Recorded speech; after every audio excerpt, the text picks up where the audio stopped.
Luiz, eu vou dizer, eu sou um cara de direita, mas às vezes me incomoda um pouco, nossa audiência aqui também é de direita, o gap entre prática e discurso. Uhum.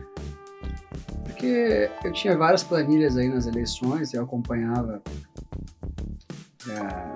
as pesquisas muito de perto, até os meus vídeos são os mais assistidos nessas eleições aí de pesquisas. E a verdade é que o Brasil é um país extremamente pobre, né? Nordeste, acima de 60 anos,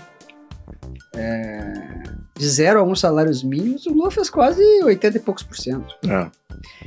Então, dito isso, o PT roubou, admitiu que roubou, devolveu bilhões de erários públicos e mesmo assim a população ignora e continua votando nos caras, sabendo que eles roubaram horrores, fraudaram o erário.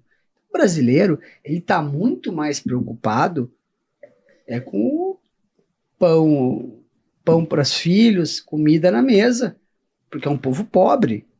Como é que a gente vai abrir esse gap do discurso e ir para a prática para mudar esses votos? Convencer esses caras a terem uma vida honesta, a conseguirem mudar de vida.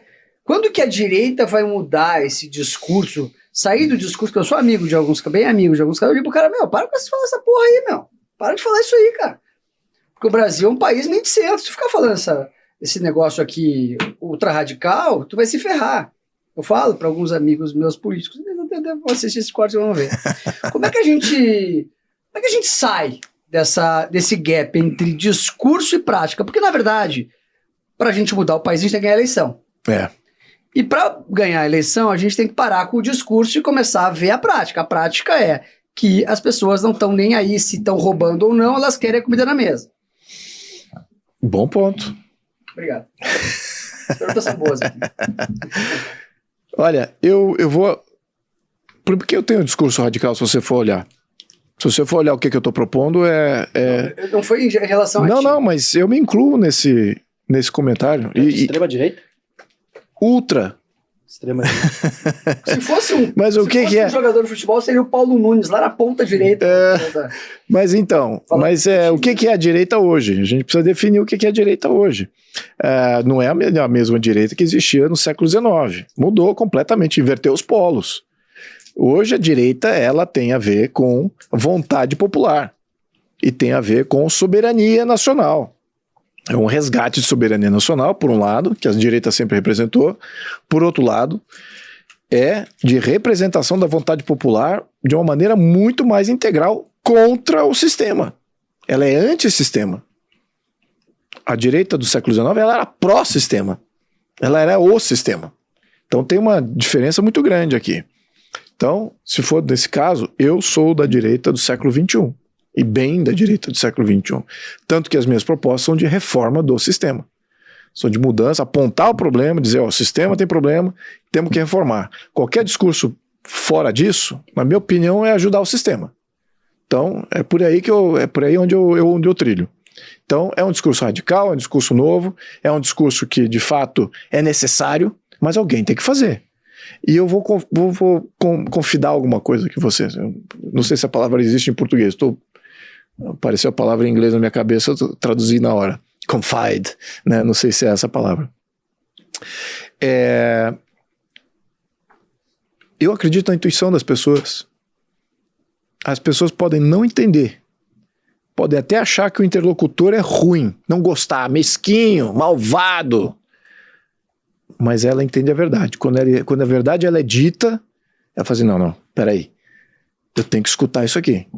Porque, de fato, aqui está apontando um problema que eu estou sentindo, sempre senti que era, e agora eu estou conseguindo ver. E eu acredito nisso, mesmo a pessoa não tendo a compreensão completa. E a última coisa que qualquer representante político deve fazer, e eu imagino que você também se junte nessa crítica, é se aproveitar da ignorância, que é mais ou menos o que você está validando. Você fala assim, o povo é ignorante, então você tem que falar coisa ignorante também. Ou o povo não sabe entender o que você fala, então você tem que falar que nem o povo. Não, eu vou falar o que eu preciso falar do jeito que precisa falar. Não é isso, por E vou falar a verdade tal qual ela se apresenta para resolver. Tal qual é necessário para a gente fazer as mudanças. Qualquer outra coisa é populismo barato, raso, que não vai mudar o Brasil. E eu quero mudar o Brasil. Eu quero mudar o Brasil. Não é eu quero ver um Brasil mudado. Porque eu sei que é possível. Outros países conquistaram isso. Com populações menos preparadas, menos qualificadas, com muito mais pobreza, muito mais miséria, muito mais ignorância imperando, conseguiram resolver os seus problemas. E o que a gente faz aqui? A gente joga sempre uma galera, o mínimo de denominador comum, e nunca tenta se elevar. Veja os Estados Unidos, por exemplo. Os Estados Unidos, tradicionalmente, todas as eleições dos Estados Unidos, todos os presidentes, pode ver o perfil. O que é o presidente norte-americano? É o que o americano quer ser. O cara quer ser. Ele aspira a ser um melhor cidadão. Ele aspira a ser, talvez até o termo, aristocrata. Ser uma pessoa de conhecimento, de compromisso com o país. Ele aspira a isso. É assim que o voto norte-americano sucede. Eu estudei em escola americana, entendo um pouquinho do ethos americano. O que o brasileiro... Como é que o brasileiro vota? O brasileiro vota no que ele é. Ele não aspira a algo, é um bom cidadão, é um cara que... Talvez recentemente sim. Talvez com um caso até com Jair Bolsonaro, que está resgatando patriotismo, que é uma aspiração altruísta. Então, mas na base ainda é isso aí que você falou. O cara quer ver um cara que nem ele. E não é esse o caso nos países que se tornaram desenvolvidos.